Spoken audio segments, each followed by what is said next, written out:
present. Details of all our services are at bbcworldservice.com.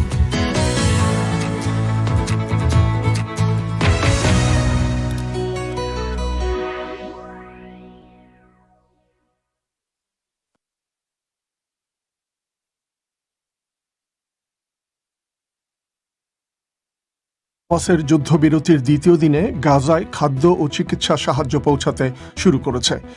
বাংলাদেশে সাংবাদিক রোজেনা ইসলামের মুক্তির দাবিতে নানা কর্মসূচির মধ্যেই মেহেরপুরে একজন সাংবাদিককে ডিজিটাল সিকিউরিটি অ্যাক্টে আটক। কতটা ঝুঁকির মধ্যে কাজ করতে হয় মফস্বলের সাংবাদিকদের? হামলার শিকার হয়েছি, আমার বাড়িতে পর্যন্ত হামলা হয়েছে, আমাকে হুমকি দেওয়া হয়েছে। আমি নিজের বাড়ি ছেড়ে গিয়ে আমি অন্য জেলায় অবস্থান করছিলাম, আমি গা ঢাকা দিয়ে ঢাকায় ছিলাম, একটা রিপোর্টের জন্য আমাকে এগুলো করতে হয়েছে। বাংলাদেশের সরকার কি সংবাদ মাধ্যমকে তাদের প্রতিপক্ষ হিসেবে দেখছে?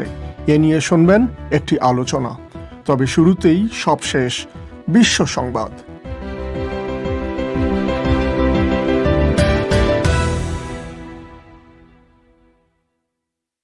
বিবিসি বাংলা বিশ্ব সংবাদ পড়ছি পুলক গুপ্ত।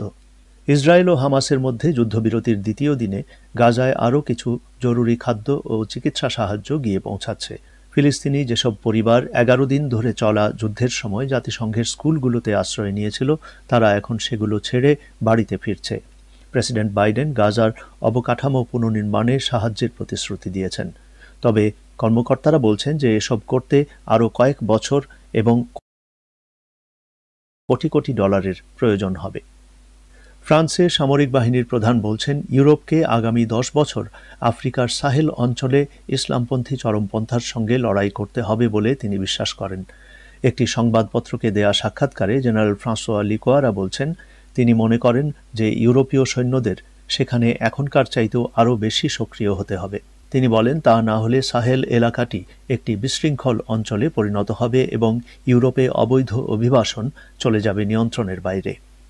আফগান প্রতিরক্ষা মন্ত্রণালয় বলছে উত্তরাঞ্চলীয় বাগলান প্রদেশে তীব্র সংঘর্ষে কমপক্ষে 20 জন তালিবান জঙ্গি এবং 8 জন সৈন্য নিহত হয়েছে।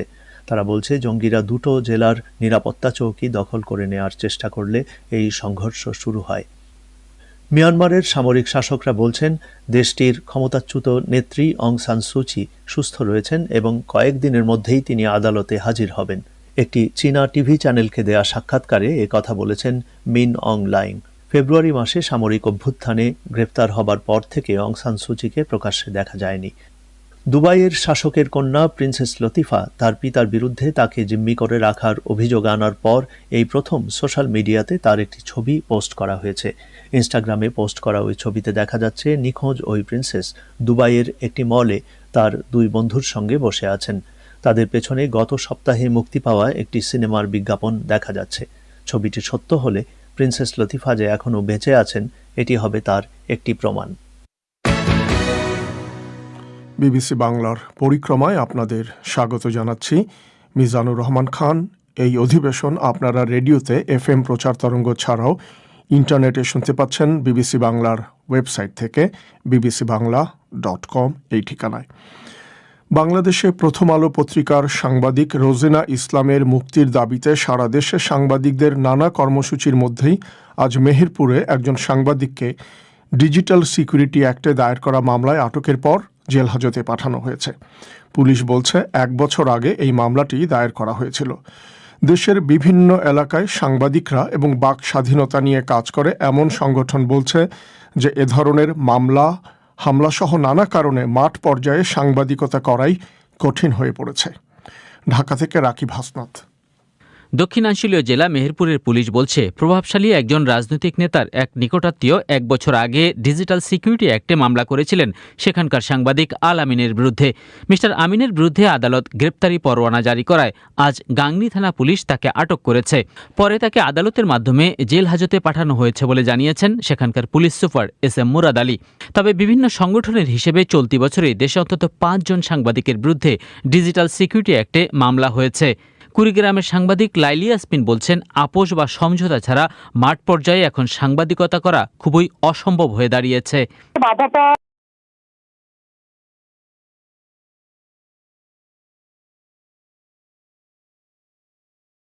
আগে আসতো পলিটিক্যাল লিডার বা ক্ষমতাসীনদের কাছ থেকে, এখন আমলাদের পক্ষ থেকে এই বাধাটা আসে এবং এলাকার যে মাঝখান গোছের লোকজন আছে যারা কোনো না কোনো ভাবে পলিটিক্যাল ছত্রছায়ায় আছে তাদের পক্ষ থেকে বাধাটা আসে।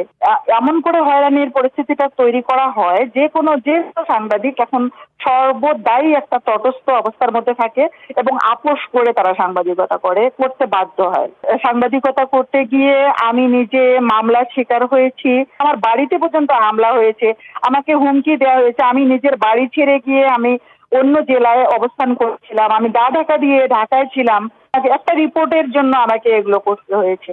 কুড়িগ্রামে আরিফুল ইসলাম নামে একজন সাংবাদিককে গভীর রাতে ভ্রাম্যমাণ আদালত চালিয়ে নির্যাতন ও কারাদণ্ডের অভিযোগে গত বছর আলোচনায় এসেছিলেন ওই জেলার দায়িত্বে থাকা জেলা প্রশাসক সহ 4 জন উচ্চপদস্থ সরকারি কর্মকর্তা। মানবাধিকার সংস্থা আইন ও সালিশ কেন্দ্রের হিসেবে গত বছর সংবাদ সংগ্রহ ও প্রকাশকালে আইনশৃঙ্খলা বাহিনী, সরকারি কর্মকর্তা, সন্ত্রাসী ও রাজনৈতিক নেতাকর্মীদের নির্যাতনের শিকার হয়েছেন অন্তত 247 জন সাংবাদিক। আর এতে প্রাণ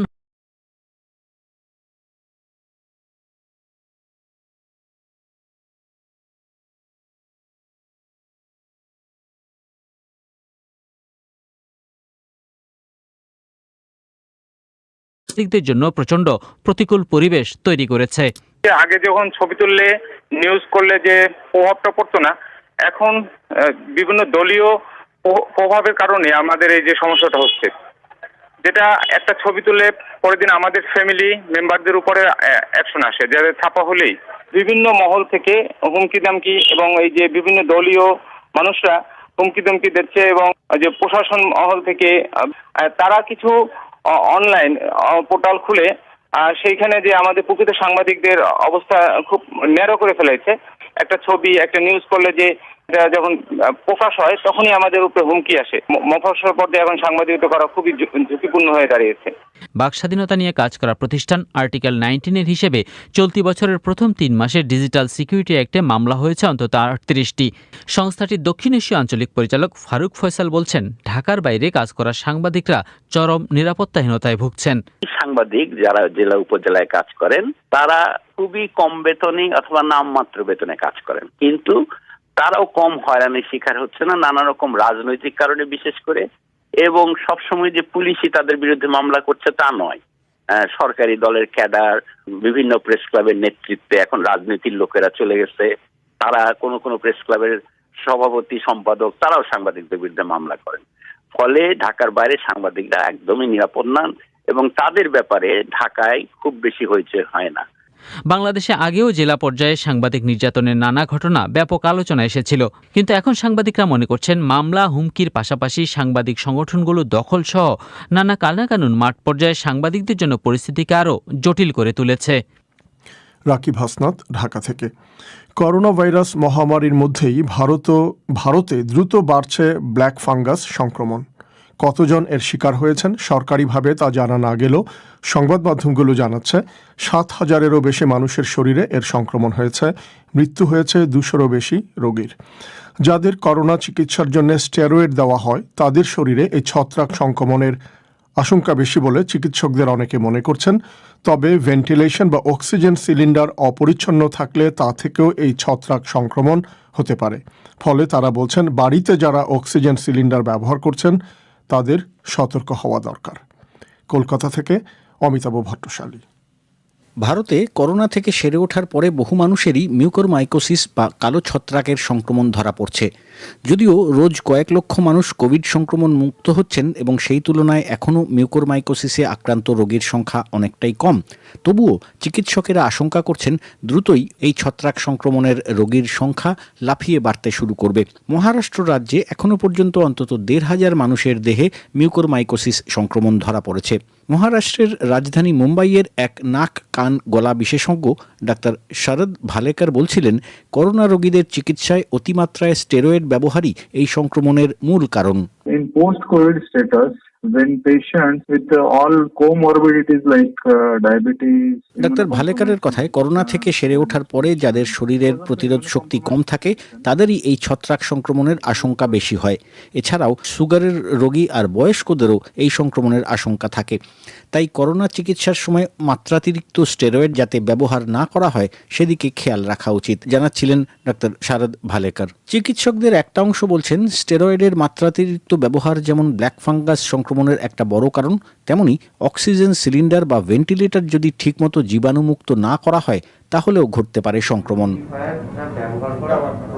কলকাতার একটি বেসরকারি হাসপাতালে শনিবার আয়োজন করা হয়েছিল এক কর্মশালার, যেখানে বোঝানো হচ্ছিল যে ব্ল্যাক ফাঙ্গাস বা মিউকোরমাইকোসিস সংক্রমণ রুখতে কতটা জরুরি সিলিন্ডারের সঙ্গে যুক্ত হিউমিডিফায়ারটি জীবাণুমুক্ত রাখা। শুক্রবার বিবিসিকে দেওয়া এক সাক্ষাৎকারে নাক কান গলার বিশেষজ্ঞ চিকিৎসক ডাক্তার ধ্রুব রায় অক্সিজেন সিলিন্ডার জীবাণুমুক্ত করার এই বিষয়টি উল্লেখ করেছিলেন।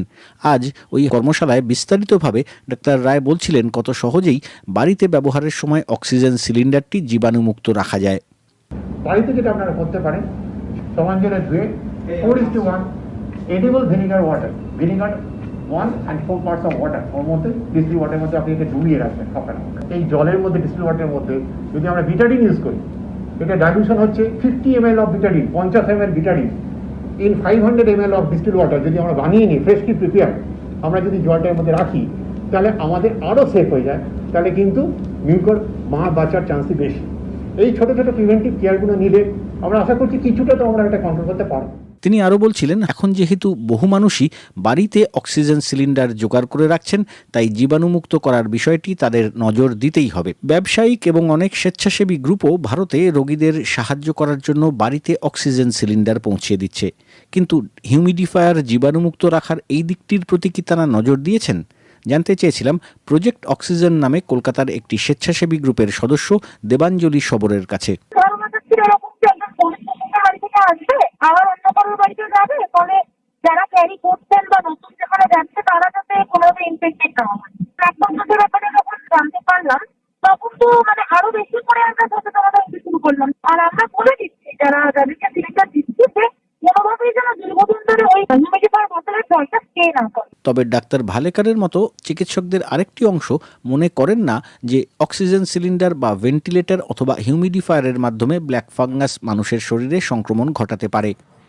অমিতাভ ভট্টশালী, কলকাতা থেকে। বাংলাদেশের দক্ষিণে বঙ্গোপসাগরে একটি ঘূর্ণিঝড় তৈরি হতে পারে বলে সতর্ক করে দিয়েছে আবহাওয়া অধিদপ্তর। সংস্থাটি জানিয়েছে আজ শনিবারের মধ্যেই উত্তর আন্দামান সাগর এবং আশেপাশের এলাকায় একটি লঘুচাপ তৈরি হতে পারে। এরপর সেটি ঘূর্ণিঝড়ের রূপ নিয়ে আগামী বুধবার নাগাদ উড়িষ্যা, পশ্চিমবঙ্গ এবং বাংলাদেশের খুলনা উপকূলের দিকে এগিয়ে আসতে পারে। ঘূর্ণিঝড়ের রূপ নিলে এর নাম হবে ইয়াস। আবহাওয়া অধিদপ্তরের পরিচালক শামসুদ্দিন আহমেদের কাছে কয়েক ঘন্টা আগে আমি জানতে চেয়েছিলাম সেটি তখন কোন অবস্থায় ছিল। গত প্রায় 10 দিন ধরেই আশঙ্কা করছিলাম যে বঙ্গোপসাগরে একটি লঘুচাপ সৃষ্টি হবে এবং পরবর্তীতে সেটি সামুদ্রিক ঘূর্ণিঝড়ে পরিণত হতে পারে। তো সেই আশঙ্কা সত্য প্রমাণিত করে আজ সকাল 9টায় পূর্ব মধ্য বঙ্গোপসাগরে একটি লঘুচাপের সৃষ্টি হয়েছে। লঘুচাপটি এখন পর্যন্ত একই স্থানেই অবস্থান করছে, ওর গতিবিধির খুব বেশি পরিবর্তন হয়নি। তবে আগামীকাল সকাল নাগাদ এই লঘুচাপটি নিম্নচাপে পরিণত হবে এবং পরবর্তীতে ধাপে ধাপে এটি সামুদ্রিক ঘূর্ণিঝড়ে পরিণত হবে। এটি ঘূর্ণিঝড়ে পরিণত হবে আমাদের ধারণা আগামী 24শে মে এবং তখনও এটি বাংলাদেশ থেকে প্রায় 600 কিলোমিটার দক্ষিণে অবস্থান করবে। তো এটা কি বাংলাদেশের দিকে আসতে পারে এই ঝড়? এখন পর্যন্ত আমরা যে অ্যানালাইসিস করেছি তাতে এটির গতিমুখ রয়েছে পশ্চিমবঙ্গ এবং তৎসংলগ্ন। আবহাওয়া অধিদপ্তর সংস্থাটি জানিয়েছে আজ শনিবারের মধ্যেই উত্তর আন্দামান সাগর এবং আশেপাশের এলাকায় একটি লঘুচাপ তৈরি হতে পারে। এরপর সেটি ঘূর্ণিঝড়ের রূপ নিয়ে আগামী বুধবার নাগাদ উড়িষ্যা, পশ্চিমবঙ্গ এবং বাংলাদেশের খুলনা উপকূলের দিকে এগিয়ে আসতে পারে। ঘূর্ণিঝড়ে রূপ নিলে এর নাম হবে ইয়াস। আবহাওয়া অধিদপ্তরের পরিচালক শামসুদ্দিন আহমেদের কাছে কয়েক ঘন্টা আগে আমি জানতে চেয়েছিলাম সেটি তখন কোন অবস্থায় ছিল। গত প্রায় 10 দিন ধরেই আশঙ্কা করছিলাম যে বঙ্গোপসাগরে একটি লঘুচাপ সৃষ্টি হবে এবং পরবর্তীতে সেটি সামুদ্রিক ঘূর্ণিঝড়ে পরিণত হতে পারে। তো সেই আশঙ্কা সত্য প্রমাণিত করে আজ সকাল 9টায় পূর্ব মধ্য বঙ্গোপসাগরে একটি লঘুচাপের সৃষ্টি হয়েছে। লঘুচাপটি এখন পর্যন্ত একই স্থানেই অবস্থান করছে, ওর গতিবিধির খুব বেশি পরিবর্তন হয়নি। তবে আগামীকাল সকাল নাগাদ এই লঘুচাপটি নিম্নচাপে পরিণত হবে এবং পরবর্তীতে ধাপে ধাপে এটি সামুদ্রিক ঘূর্ণিঝড়ে পরিণত হবে। এটি ঘূর্ণিঝড়ে পরিণত হবে আমাদের ধারণা আগামী 24শে মে এবং তখনও এটি বাংলাদেশ থেকে প্রায় 600 কিলোমিটার দক্ষিণে অবস্থান করবে। তো এটা কি বাংলাদেশের দিকে আসতে পারে এই ঝড়? এখন পর্যন্ত আমরা যে অ্যানালাইসিস করেছি তাতে এটির গতিমুখ রয়েছে পশ্চিমবঙ্গ এবং তৎসংলগ্ন সুন্দরবন এবং বাংলাদেশের খুলনা অঞ্চলের উপর দিয়ে ঘূর্ণিঝড়টি আঘাত হানতে পারে।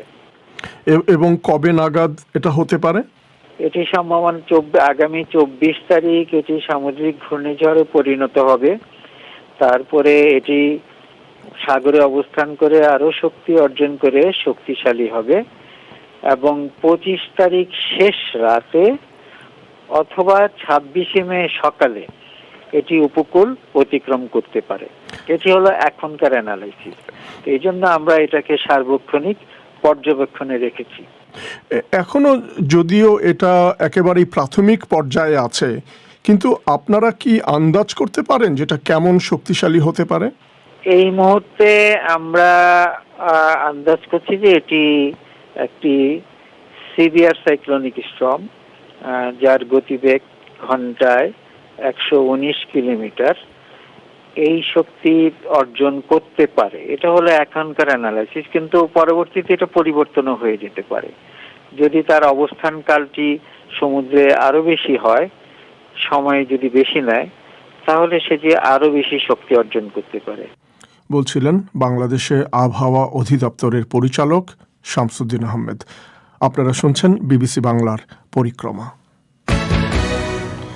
এবারে একটি আলোচনা বিষয়। বাংলাদেশে প্রথম আলো পত্রিকার সাংবাদিক রোজিনা ইসলামকে গ্রেফতারের ঘটনায় সরকার কি সংবাদ মাধ্যমকে তার প্রতিপক্ষ হিসেবে দেখছে?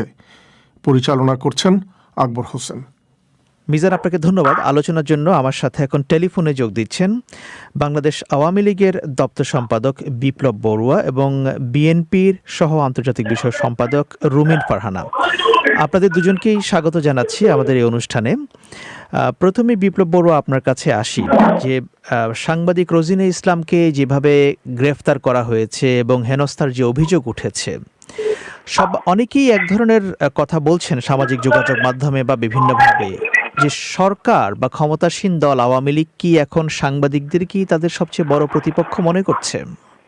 বিষয়টি আসলে সেরকম নয়। আপনি যেভাবে বলছেন, যে ঘটনাটি 17 তারিখ ঘটেছে আমাদের সচিবালয়ে, এটা অত্যন্ত অনভিপ্রেত, দুঃখজনক। তার তথ্য সংগ্রহ করার বিষয়টি প্রক্রিয়া অনুসারে হয়েছে কিনা সে বিষয়ে অবশ্যই আদালতে বিষয়টি রয়েছে, তদন্ত করছে। আমি নীতিগত কারণে একজন আইনজীবী হিসাবে এ বিষয়ে কোনো আমি মন্তব্য করতে চাই না। গত কয়েকদিন ধরে দেখা যাচ্ছে যে সাংবাদিক সমাজের আবেগ অনুভূতিকে উত্তেজিত করে কেউ কেউ সংবাদ কর্মীদের, সাংবাদিক সমাজের সাথে আমাদের সরকারের মুখোমুখি দাঁড় করানোর এক ধরনের উত্তেজনার সৃষ্টি করা হচ্ছে। এটা কারা করছে?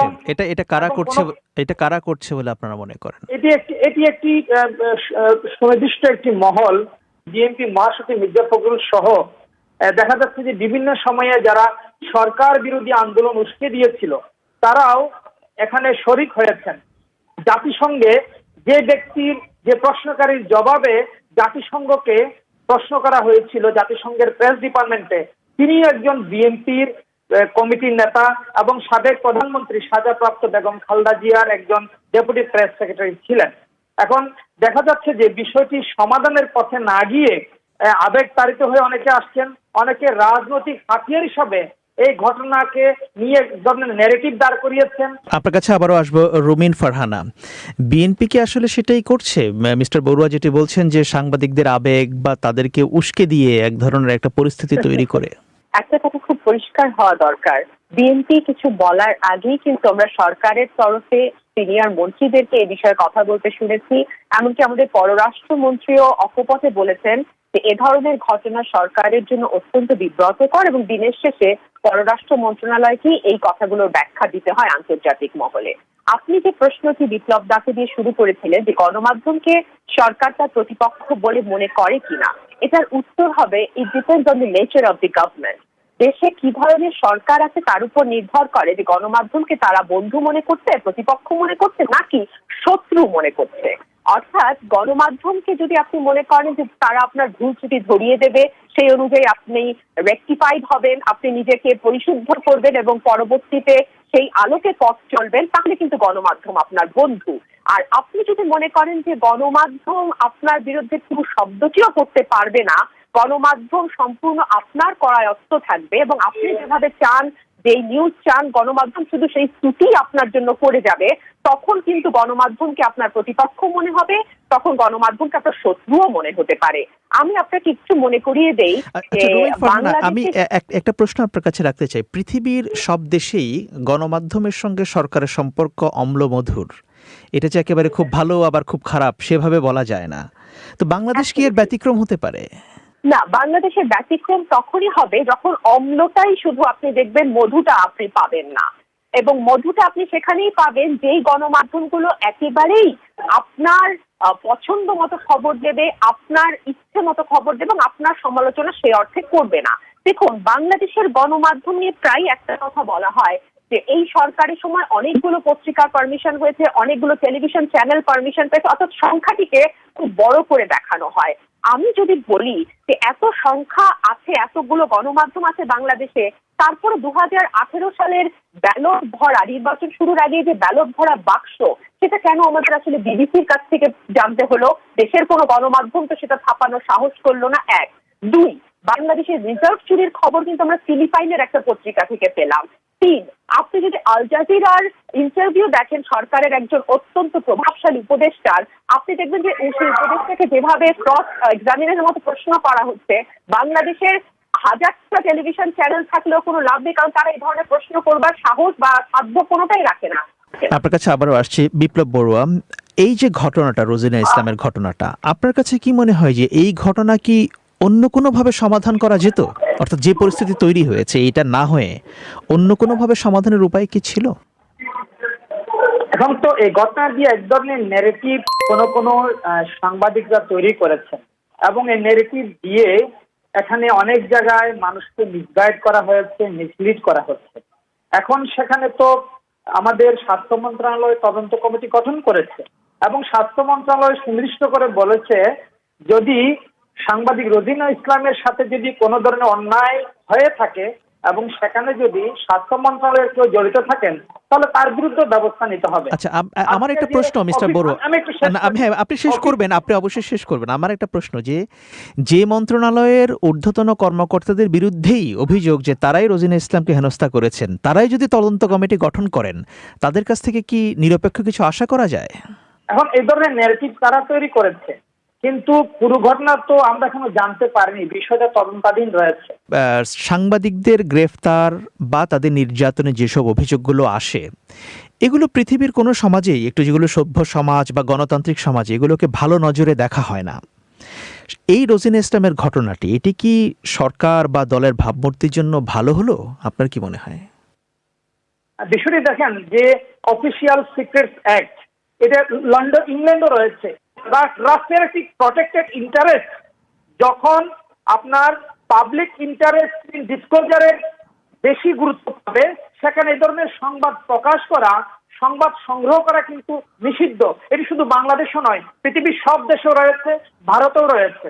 এখানে দেখা যাচ্ছে যে কোনো মহল, এটি পুরো সাংবাদিক সমাজ নয়, বিশ্বের বিভিন্ন সংস্থাকে বিভ্রান্ত করার জন্য এক ধরনের ন্যারেটিভ নিয়ে সেখানে গিয়েছে। আমরা সম্পূর্ণ সত্য এখনো জানতে পারিনি। জাতির সামনে তদন্তে বিষয়টি বেরিয়ে আসার আগেই এখানে এক ধরনের একটি ঘটনা সাজানোর চেষ্টা হচ্ছে। আপনার কাছে আবারও আসবো। আমি রুমিন ফারহানার কাছে একটু যেতে চাই যে রুমিন ফারহানা, যারা এই রোজানা ইসলামের মুক্তির জন্য আন্দোলন করছেন তাদের কারো বক্তব্য যদি আপনি বিশ্লেষণ করেন বা দেখবেন, সেখানে বলা হচ্ছে যে বাংলাদেশের আমলাতন্ত্র অত্যন্ত প্রভাবশালী হয়ে উঠেছে। যে একসময় হয়তো সাংবাদিকদের উপর রাজনীতিকদের একটা চাপ থাকতো, কিন্তু এখন আমলাতন্ত্রের একটা চাপ সাংবাদিকতা বা সংবাদ জগতের উপর চেপে বসেছে। আসলেই সেরকম কোনো পরিস্থিতি তৈরি হয়েছে? দেখুন, আমি যে কথা দিয়ে আমার বক্তব্য শুরু করেছিলাম যে একটা সরকারের চরিত্রের উপর নির্ভর করে গণমাধ্যমের সঙ্গে তার সম্পর্ক।